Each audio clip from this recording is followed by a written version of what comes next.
la paire aidance est une pratique à la fois relativement neuve en Belgique francophone, mais aussi en plein essor. Et donc, il y a un intérêt, il y a un bouillonnement pour l'instant autour de ces questions-là, à la fois de la part des associations, enfin de l'association de paire aidants elle-même et des organisations du social et de la santé, mais aussi des organisations plus de deuxième ligne, j'ai envie de dire.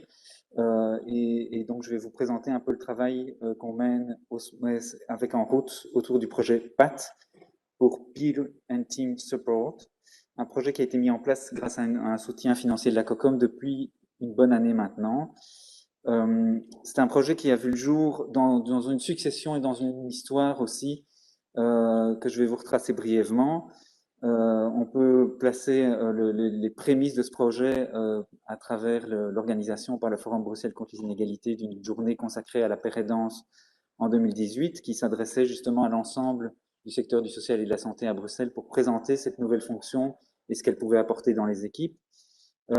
Cette journée ensuite a donné lieu à la rédaction de l'ouvrage que vous avez reçu à l'entrée qui s'appelle La paire aidance en Fédération Wallonie-Bruxelles, qui a été coécrit par Sébastien Lossardo, qui travaillait au Forum Bruxelles contre les inégalités à l'époque, et Muriel Allard, coordinatrice du projet Housing First du SMES, qui se compose de deux parties. Une partie qui est un état des lieux de la paire aidance en Fédération Wallonie-Bruxelles, c'est-à-dire où est-ce qu'il y a déjà des paires aidants qui sont actifs, dans quel secteur, dans quelles associations, en fonction de bénévoles, en fonction de salariés. Et une autre partie qui est un guide méthodologique sur comment est-ce qu'on met en place une fonction de paire aidant dans une organisation socio-sanitaire. Ça a très bien été expliqué juste avant. C'est une fonction qui est nouvelle, qui interroge les équipes, qui peut susciter des peurs, de la méfiance, des résistances. Est-ce qu'il va y avoir des risques de rechute? Est-ce qu'on travaille avec quelqu'un qui fait partie de nos anciens usagers ou est-ce qu'on préfère travailler avec quelqu'un d'extérieur? Est-ce qu'il ne va pas y avoir une forme de concurrence aussi au niveau barémique, au niveau du diplôme, au niveau de l'expertise? Quelle est la juste place qu'on va pouvoir accorder à cette nouvelle fonction? Et donc, tout ça, toutes ces questions-là, on a voulu les reprendre dans ce guide et partager notre expérience parce que au SMES, dans le projet Housing First, on a un paire aidant dans l'équipe depuis 2015 et donc on avait rencontré ces écueils et on pouvait partager cette expérience. Et puis en même temps, on s'est rendu compte que il y avait beaucoup d'organisations qui s'intéressaient au développement et à l'intégration de paire aidants dans leurs équipes, qui étaient confrontées aux mêmes questions que celles qu'on avait rencontrées, que d'autres projets à l'étranger avaient rencontrées aussi, parfois avec des écueils, des échecs aussi, qui pouvaient mettre en péril aussi cette fonction de paire aidant. Et donc on s'est dit, c'est bien d'avoir un outil papier, mais c'est peut-être aussi utile d'avoir une forme d'accompagnement personnalisé. Et donc on a mis en place ce projet qui est porté par 4 personnes, toutes à mi-temps, une coordinatrice, Catherine Gérard, qui est donc absente aujourd'hui, 2 pères aidants, Pierre Feignon et Stéphanois, que vous aurez l'occasion de voir tout à l'heure, et Dominique Vitry, qui est une formatrice accompagnatrice professionnelle. Donc le projet s'articule autour de 5 axes. 3 axes qui visent vraiment les organisations et les pères aidants, c'est-à-dire un axe d'accompagnement tel que ça a pu être exprimé tout à l'heure par la Centre de prévention des violences conjugales et familiales avec toute la réflexion sur le profil de fonction, etc.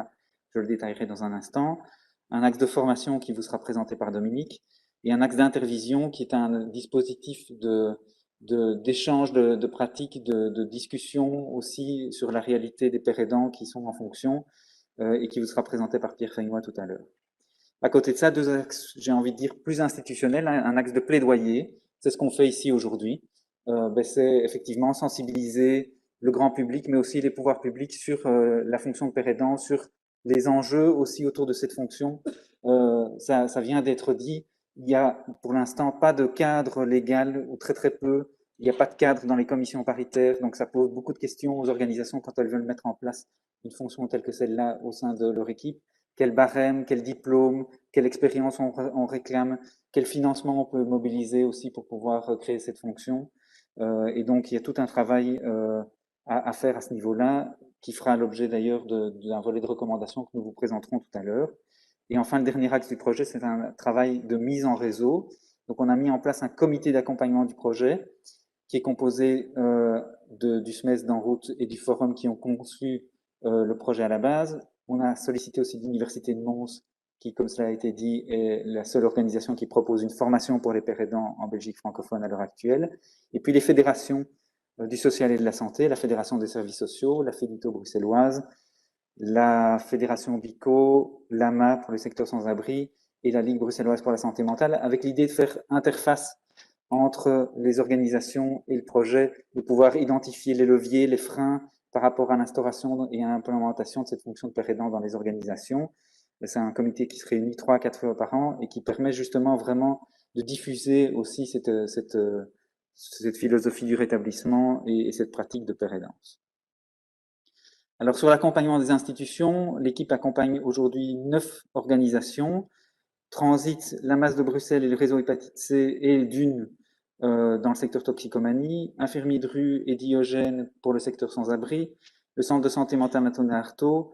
On commence un accompagnement avec un CPS qui est le CPS de Forêt, et puis le centre de prévention des violences conjugales et familiales qui vous a présenté son expérience tout à l'heure.